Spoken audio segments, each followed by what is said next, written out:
moom itam war nañu rejoindre au cours du débat moom mooy président mouvement Xàll Yoon mais yegseegul xam naa il va nous rejoindre justement. Alors pour lancer le débat très rapidement j'ai envie de vous demander à tout un chacun de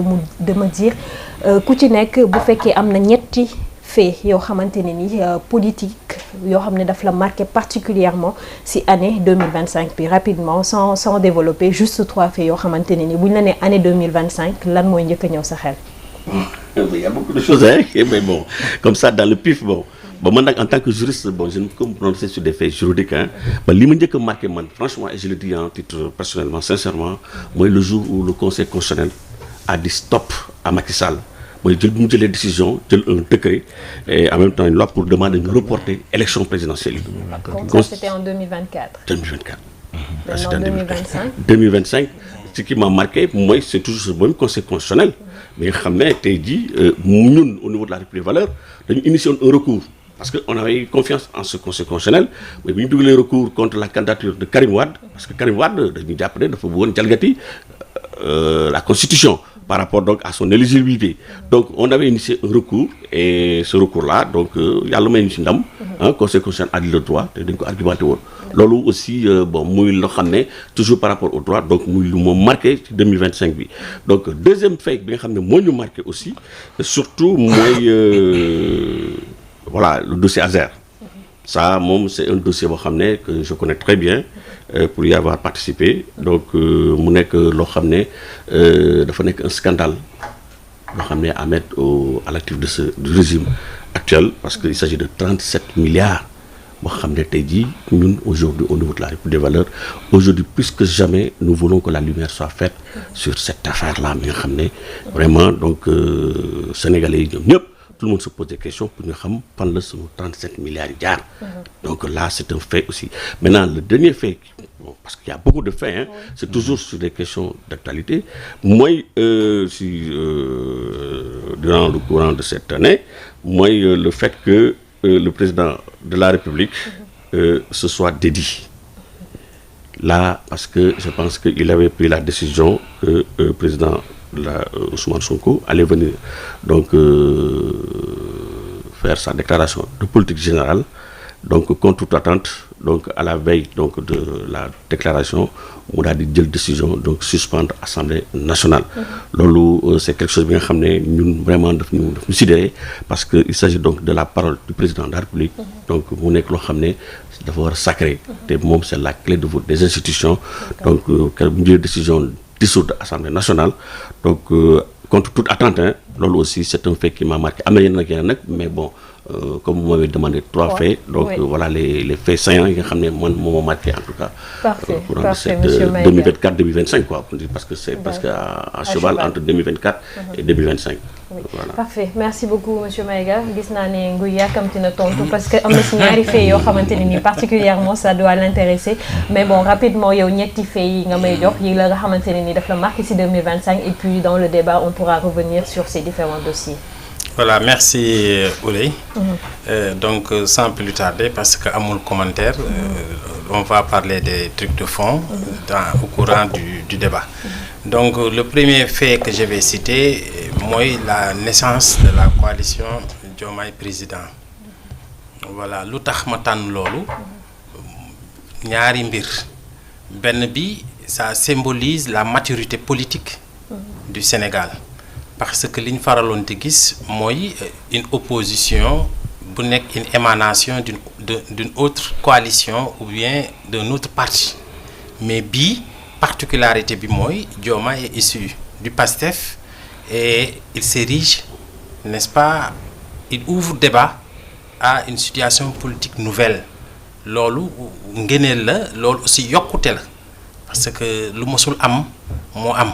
naka la ko Sénégal yi di dundee loolu moo ci am solo. dinañ si ñëwaat loolu peut-être nga dem ci deuxième fait bi parce que yaa ngi wax naissance Diomaye président comme si c'était né en 2025. Oui, c'est en 2025. D'accord. Et la coalition qui a accompagné le président Diomaye pour l'accession au pouvoir? Oui, ça c'est le Pastef était là-dedans. Ça veut dire que déjà yéen vous ne vous considérez plus comme membre de Diomaye président. On en reparlera. Mais donc, c'est une marque de maturité de maturation politique. C'est ce qui fait comme important. voilà donc beneen bi mooy la loi interprétative jàngat bi ñuy am foofu parce que man li ma amal solo ci waxtaan bi mooy lu bees yi ak développement socioculturel bi Sénégal di dund parce que le PASTEF est arrivé au pouvoir avec beaucoup de choses te loolu dafa di yoon nit ñi jàngat loolu génne ci xam-xam parce que loolu mooy progrès bi donc beneen bi la tournée économique du président Diomaye dans le sud ça aussi c'est un fait politique majeur ci nekkin wi ak ci solo si mu ëmb loolu moo tax on ne peut pas le perdre de vue ma boole ko ci ñett fait politique yi nga xam ne ni marqué nañu l'année 2025. D'accord. Alors Christian. Pour ma part li nga xam ne moom marqué ci année bi mooy je dirais semblant de conflit institutionnel, rupture au sommet des institutions entre le président et son premier ministre qui peut découler à une crise politique, à une crise institutionnelle. muy benn deuxième bi li nga xam ne marqué na ma mooy trop plein de politisation dans la sphère politique avec des meetings à n'en plus finir par le PASTEF qui est en charge de mettre en pratique de régler en fait les problèmes des Sénégalais, mais on a senti trop de politique dans l'administration, en tout cas du moins c'est en 2025. Il y a trop de meetings en Italie, à Dakar, 2 à Dakar. Pour une même année, c'est quand même beaucoup. Troisième fait marquant bi, je dirais, c'est par rapport en fait à l'opposition qui est en train de se réorganiser. Et même la société civile qui est en train de se réorganiser pour essayer de prôner le débat démocratique. On a vu le FDR se réunir.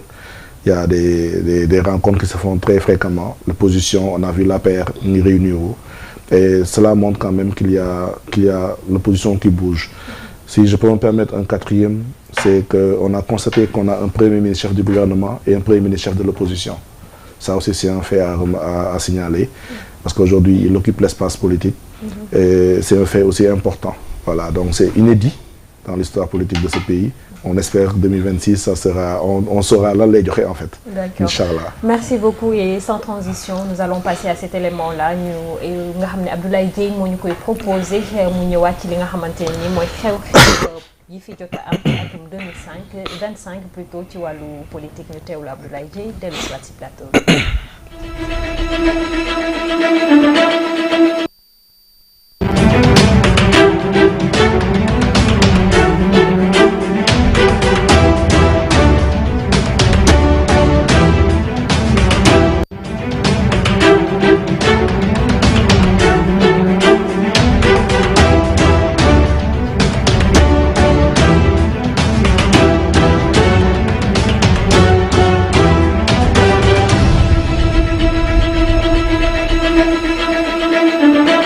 Sénégal 2025 lu bëri xew fii moo xam diggante réforme yu am solo waaye tamit recomposition politique li daal di xew ci atum 2025 mu doon at woo xamante ne daal dina imposé bu baax a baax yenn ci ay jafe-jafe ci lii di seen politique bi lee lañ ca gën a daal di nemmeeku bokk na ci yenn ci ay rupture maanaam ay xaajaloo wala sax nag yenn ci ay réforme institutionnelles yu ñu daal di amal ak i tamit ay recomposition partisane yee daal di am ca kaw lii di bopp réew mi lii la yëpp xewee ci kilifte fu njiiti réew mi Bassirou Diomaye Diakhar Faye ànd ci ak ilimaanu jëwriñ Ousmane Sonko moom mi daal di jiite lii di gouvernement bi Sénégal daal di tàbbi ci atum 2025 bi la ci yenn ci ay transformation politique bokk na ci li nga xamante ni moom lañ daal di nemmeeku mu di dialogue politique bi nga xamante ni daan nañ ko amal lañ ca bëgg nag moo di daal di coppar ni lii di gis-gis politique yi ñu daal di amal fii la ci réew mi ñu daal di ko amalee njeextalu weerub mai jàpp ndorteelu weerub juin lañ ca nemmeeku bari na lool ci taawaayu yenn ci ay acteurs politiques société civile syndicat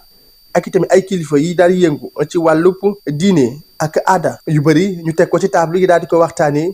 bokk na ci li ñeel wàllum gouvernance démocratique rapport ba gannaaw ba ñu amalee bi la dialogue ñu daal di ko jël dëxëñ ko daal di ko jox moom njiiti réew mi la des kay moo di ñu xaar ndax it nag lañ ca daal di dëxëñ dañu ko daal di jëfam déet ci li ñeel ci li wàllum plan institutionnel leneen itamit daal di ko ci nemmeeku bokk na ci adoption lii di plan bi ñu daal di tëral Sénégal 2050 bokk nañ ci lañ ca dëxëñ atum 2025 jàpp 2034 mu di orientation yoo xamante ne nii jëmale nañ ko ci lii di action publique bi lee ki ko jiite di ilimaan jëwriñ Ousmane Sonko feggoo ci ak ay jëwriñam yi tamit ñu daal ca nemmeeku yenn ci ay coppite ci wàllum législative gi lee bokk na ci ni ñu daal doole lii di OFNAC waaye tamit la ñuy sàkk moo di déclaration de patrimoine ci yenn ci kilifa yi li ñu dippee ay lanceurs d'alerte yi tamit jëm ci seen protection bokk ci loi yi ñu daal di voté daal di mën a yombal i tamit jëfandikoo ci yenn ci xibaar yi ñu dippee ko accès à l'information yi tamit doon loo xamante ne njiitu réew mi moom Bassirou Diomaye Diakhar Faye moo ko daal di sàkk woon ngir ñii di député daal di ko wote mu di ay réforme ay textes yu daal di rafetlu bu baax a baax ndax dana tax rek ba lii di transparence waaye tamit nag li jëm ci bonne gouvernance suñu daal di ko mën a amal lu mooy loolu atum 2025 yi tamit doon na at woo xamante ne nii nemmeeku nañ ko ci tamit ci ay recomposition politique yu am solo après remaniement ministériel ñu daal di ko nemmeeku juróom-benn fan ci weeru septembre atum 2025 ginnaaw fukki weer ak juróom-ñaar bi ñu ko tëralee ñu bëri ci ay ministre daal di jóge ci gouvernement bi moo xam Abass Fall wi daal di doon maire bu Ndakaaru daal di fa wutu kii di Barthélémy Dias ay ginnaaw coow la doxoon digganteem ak Ndiaga Diouf bañ ko daal di condamné woon atum 2011 mu daal di ko wutu ci lii di maire bu Ndakaaru kii di Ousmane Diagne Jean Baptiste Tine Mountaga Diawo ñu daal di leen jëlee ci gouvernement bi ña leen wutu di Yacine Fall Maître Bamba Cissé ak Amadou Ba ñu daal dénk li ñeel wàllum tourisme wàllum culture ak li di artisanat ginnaaw pouvoir bi opposition bi tamit daal di nañu booloo doon wenum dànk loolu moo waral ñu daal di tëral lii ñu dippee front pour la démocratie ak lii di république dippee ko FDR ñetti bëri ci xaaju kujje gi daal di ca bokk moo xam ay coalition yoo xamante ne nii bokk na ci wala sax ay parti politique ay organisation citoyenne ci noonu sax lañ njëkk daal di tëral amal ko moo di aw marche pacifique ngir daal di naqarlu dund gu cher gi ñu daal di jàpp fii ci réew mi waaye nag ak yenn yi nga xamante ni doon na ay diggé yu tukkee ci nguur gi te ñu jàpp ni dafa waroo ak li daal di am waxtu wi opposition bi di booloo jàppale ni ñoom ñi nekk ci pouvoir bi ña ngay xaajaloo la koy firnde moo di ndaje wi moom Ousmane Sonko njiitalu Pastef daal di amal ndiki juróom-ñetti fan ci weeru novembre mu di méga meeting gi mu wote woon jagle ko Pastef ci stade Léopold Sédar Senghor ci noonu sax mu yëkkati woon ci ay kàddu mel ni luy dut baaraam ñenn ci ay kilifa yu bokk ci coalition Diomaye président ba ci sax yenn ci ay jëwriñ loolu moo waral ba daanaka xaajaloo ñu daal di ko nemmeeku ci bile coordination ndax jàpp na ni coordination bi lee dañ cee bëgg a dijjati ka ko yor di ay dëmboo ci daal di ko mën a jox keneen muy mbir moo xamante ni dem na sax ba daal di jur aw xaajaloo diggante moom njiiti réew mi Bassirou Diomaye Diakhar Faye ak kii di premier ministre am Ousmane Sonko ci gis-gis ci wàllum politique APR moom ca waxtu woowu moom ma ngay daal di xoolaat ni muy defaraatee toogaayam fexe rek daal di mën a ñëwaat ak doole ci atum 2029 moo war ñu daal di door ci atum 2025 wili jëm ci daal di engagé wu ngir daal di defaraat seen parti wili bu dee taxaw Sénégal moom lañ fa nemmeeku moo di ay rëq-rëq ak i tamit ay xaajaloo ndax diggante moom mi léegi di njiit ba di Khalifa Ababacar Sall ak Barthélémy Dias ku ne ber sa langu bopp muy daal di fësal ni daal ci wàllum politique ci atum 2025 wile gis nañ ci ay diggante yu ca daal di rëq lool waaye tamit ay diggante yee ca defaru assemblée nationale yi tamit lu bëri xew na fa ci atum 2025 wile ci wàllum politique ndax foofu moo dipp porox ndoolu ci ñenn bokk na ci moom Ousmane Sonko ilimaan jëwriñ ñi lañ ca gën a nemmeeku moo di jaar-jaaram donte sax nag ñu bëri ci kujje gi daawuñ ko fekkee laaj ak tontu dox digganteem ak ñii di député yi bokk na ci la mu daal di indi leeral mi ngi jëm ci li ñu daal di xam ne ni aw fayantoo dafa am ci ñoom ñi lee jagleel ko ñi yoroon réew mi li lee moom Ousmane Sonko daal di ko weddi ba mu set wecc ndax jàpp na ni lay am yoon moo koy daax di doxal amu ci leen lu ca daal di laale ak lii di règlement de compte wala sax mbirum politique li ñeel itamit lii di liberté d'expression maanaam wax sa xalaat moom daal da ca tàbbi la mu xamle moo di ni dootuñu nangu benn yoon ci réew mi ñuy daal di jël lii di xale lu yees yi wala sax télé yeeg rajo yi ngir kenn ku nekk mën fa dem di fa yàq der wala sax di wax lu dëppwut ak yoon léeg-léeg bu daal di amee danañ bàyyi yoon daal di def liggéeyam ndax jàpp na ni nii réew mi foofu rek ñu daal di ko ñagaat daal di tegaat nit ñi ci yoon ci wàllum wax sa xalaat ci waxtu wi bilan bi ñu mën a amal ci atum 2025 nekk na bilan woo xamante ne nii daanaka dafa gàll góose donte am na ci yenn yu baax yañ ca mën a nemmeeku ci wàllum politique waaye tamit am na ci yeneen yoo xamante ne mënees na ko dut baaraam moo xam ci yi di parti politique yi lee nañuy doxalee waaye moo xam itamit ci yenn ci ay réeróo yi daal di am lu ci mënti xew 2025 bi ma ngay dem ci wàllum politique yóbbuwaale ay laaj yu bari yu ñu daal di samp xëy na di xaar atum 2026 indi ci ay tontu